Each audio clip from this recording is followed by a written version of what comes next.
I, 32F, have a 5-year-old daughter Emma with my husband George, 33M.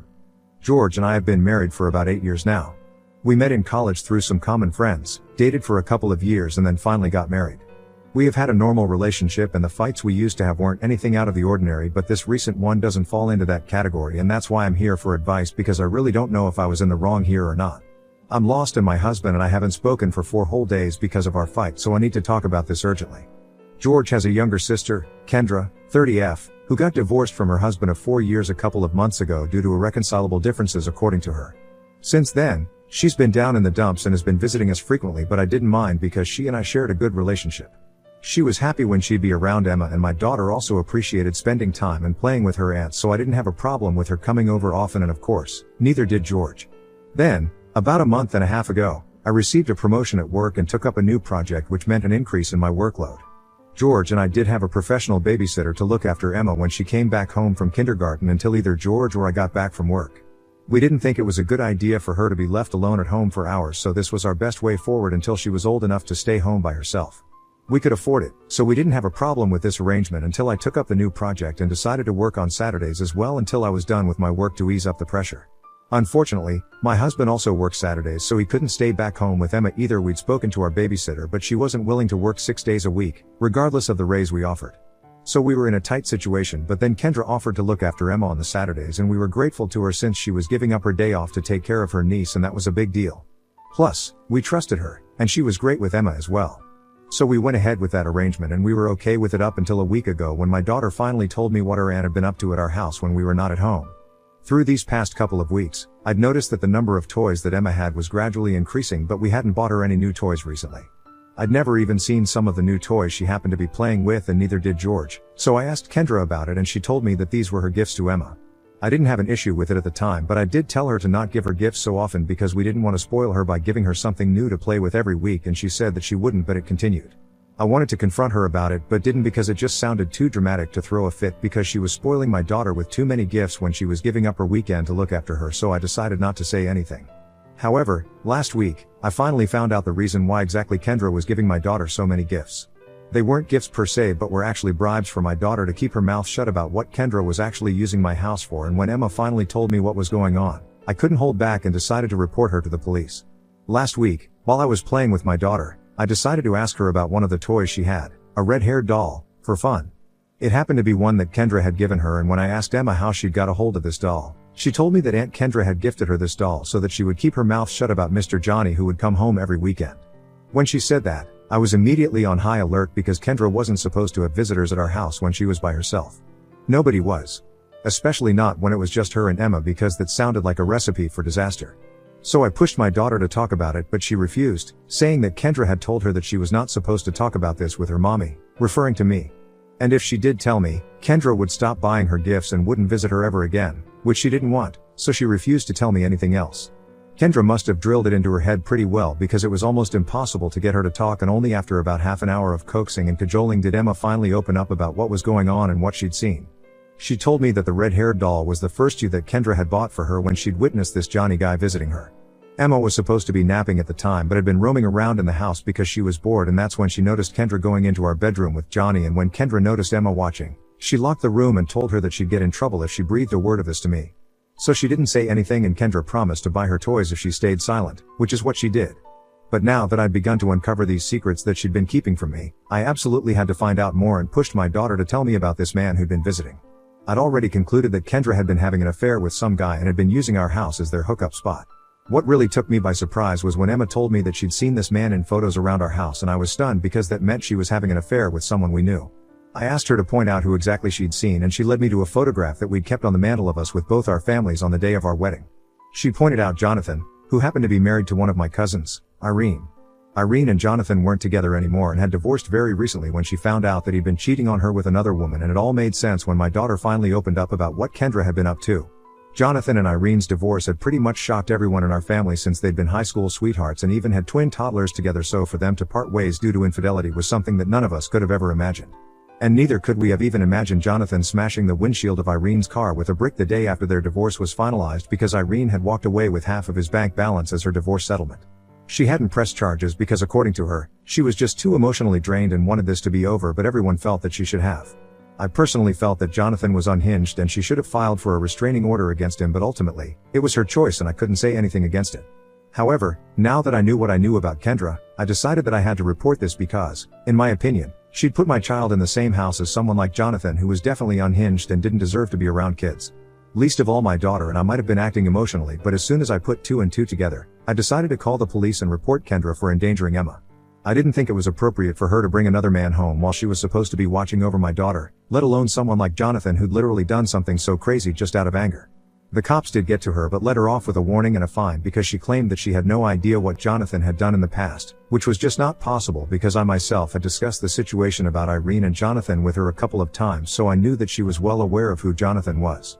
Last weekend, my husband was out on a business trip and wasn't at home when I discovered what Kendra had been up to behind our backs, and I'd called the cops before I'd informed him, which is why he came back and got into a really bad fight with me over this. I'd tried to inform him after I'd called the cops, but he hadn't answered my calls or texts until he came back home. He accused me of being too paranoid and said that Kendra would never have put Emma in harm's way knowingly, and refused to believe that Kendra was aware of Jonathan's behavior regarding Irene in the past. According to Kendra, she had indeed been having an affair with him after she met him at our Christmas party last year, but they did come clean to their partners soon enough afterwards, and she really had no idea that he'd smashed Irene's car. She'd been living with her parents after the divorce and couldn't just bring home another man, and he was living with a friend of his because they couldn't move in together just yet, which is why they'd been hooking up at our house, which is just gross to even think about. She kept denying that she knew about Jonathan's behavior and said that had she known, she never would have brought him home around Emma because she didn't want to make me feel unsafe or betrayed. But I do feel both of those things, and I also feel really angry because I specifically remember telling Kendra about what Jonathan had done to Irene's car during their divorce, and we'd even discussed how lucky she was that she didn't have a psycho ex-husband who would do such a thing. So I know for a fact that she's been lying about not being familiar with Jonathan's mental instability. I didn't want a man like that in or around my house, and I did feel lied to, betrayed, and hurt by what Kendra had done, but my husband still thinks that I should have consulted with him at least before I went ahead and reported her to the cops. I don't understand where I messed up here, because as a mother, I did what I thought was right, but George insists that I could have dealt with this better and that I should have waited for him to come home at least before I did whatever I thought was right. He told me that my paranoia could have led to serious trouble for his sister and that I was being too sensitive because obviously, Jonathan wasn't even that unstable and he just smashed that car in a moment of anger and weakness. I know that's a messed up defense, but that's an argument for another day, and right now, I need to pick my battles. I don't think calling the police was the wrong move, but maybe I should have waited for George to come back home before doing anything, and then, after speaking to him, we could have gone ahead with whatever we decided was the right thing to do. Now I don't know what that would have been according to him, but I guess I could have discussed this with him before taking things into my own hands because it was his sister after all. And a tiny part of me thinks that maybe I did overreact. Now I don't know if that's because I've been gaslit or whatever, but maybe I took things too far and this could have actually been resolved with a civilized discussion instead. I just honestly don't know if what I did was right or wrong, and my husband isn't speaking to me right now, so I feel even more lost. I just have no idea whether I did the right thing as a mother or whether it was a crazy overreaction. I just have no idea, and that's why I'm here right now. Ida for reporting my sister-in-law to the police for bringing her violent boyfriend home, while babysitting my daughter, without talking to my husband about the same. Update 1. So first of all, thanks to everyone who responded. It really did help me get a sense of perspective because I'd literally lost my head worrying about what my husband thought. I think it probably was all the gaslighting, in hindsight, that made me think I must have messed up, but I know now that I did the right thing as a mother. And that's what I am, first and foremost. I'm Emma's mother first, and everyone else, literally everyone including George, comes second. If that offends him, then too bad, but I'm not going to act like I'm sorry for not consulting with him about something that concerned my daughter's safety. And to be fair, his sister hadn't consulted with me either before she brought Jonathan home. Not only did she bring that man home several times, she also hooked up with him while leaving Emma on her own, and in spite of that, George thinks that Kendra wouldn't put her in harm's way. She literally did exactly that, and we were just lucky that nothing happened to Emma while she was on her own.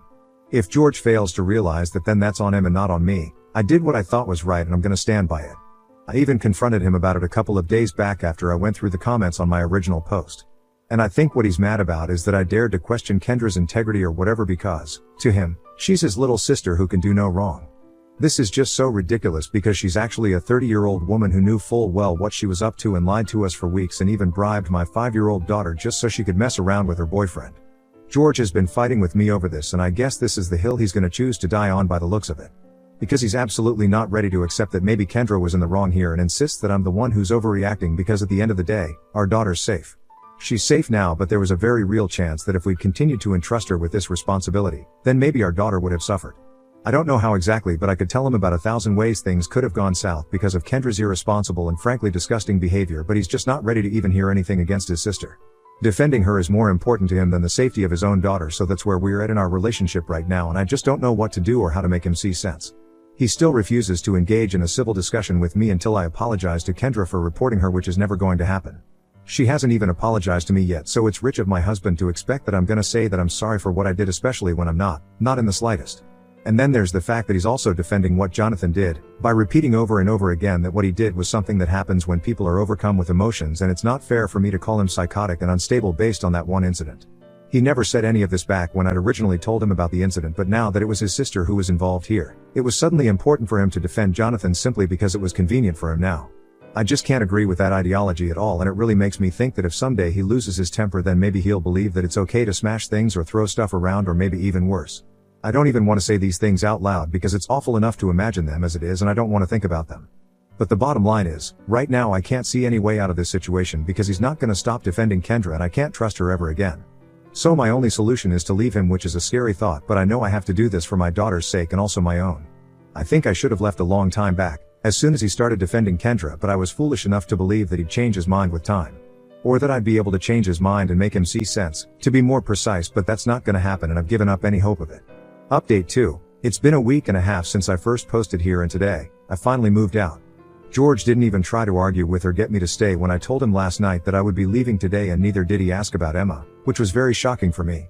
He told me that I was free to go wherever I wanted to because he didn't want to be with someone who didn't respect him and his family, referring to what I'd done with Kendra. So he's still on it and trying to manipulate me into believing that I was somehow in the wrong here, which, by now, literally everyone involved knows I wasn't.